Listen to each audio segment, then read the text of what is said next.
Habang nagbi-video ako sa alpasan, may narinig akong nasiyap na sisiw. Hindi alam ni Ula na napisa na pala yung nililimliman ng left in. Kaya pala hindi niya dinadala yung left in dito sa bahay ay nalimlim na daw. Kaya ayan, kumuha ko ng tungtungan para makita ko yung pugad. Bumaba kasi yung inahin. Pero ayan, natatakot akong tumungtong sa stool kasi hindi pantay yung lupa na tabingi. Nakakatakot, malaglag, Diyos ko po. At yan, humawak na lang ako sa mga hapunan para yung bigat ko hindi lahat mapunta sa bangko. Baka madurog yung bangko sa bigat ko. At yan na nga, ayan, may 5 napisa pero yung isa ay mukhang naipit. Ay naku talaga naman si Ulan, hindi man lang nilagyan ng sapin yung pugad. Kaya ayan, matigas yung patungan ng itlog kaya yung isang sisiw naipit na ng inahin. Hindi man lang sinisilip ang mga pugad, malalaman lang niyang may sisiw na pala pag nagbabaan na yung mga sisiw. Ayan, bumaba na nga ako at bumalik yung inahin, mukhang babalik na sa kanyang pugad.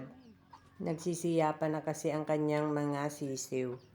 Bali, 4 na sisiw lang ang nabuhay dyan sa itlog ng left in. Lemon ang inahin na yan.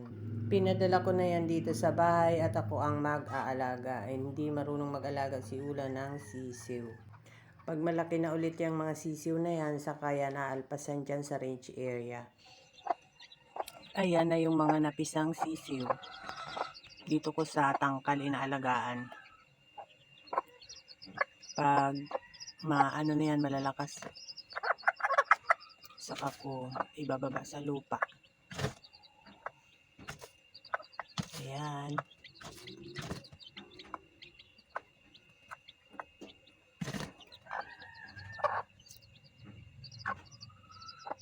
Sana mabuhay. Napaaga ang ano nito si Ulan, hindi tinitingnan ang mga inahin doon. Lumimlim na pala itong isa. Napaaga ang pagpisa ng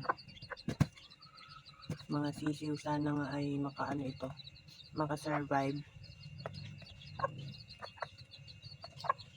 Pag doon kasi ko, pag iniwan ko kasi ito kay Ulan, ako malabong makasurvive ito. Nahayaan lang doon paikot-ikot. Hindi marunong mag-alaga ng sisiw. That's all mga kanokis. Follow for more. Bye!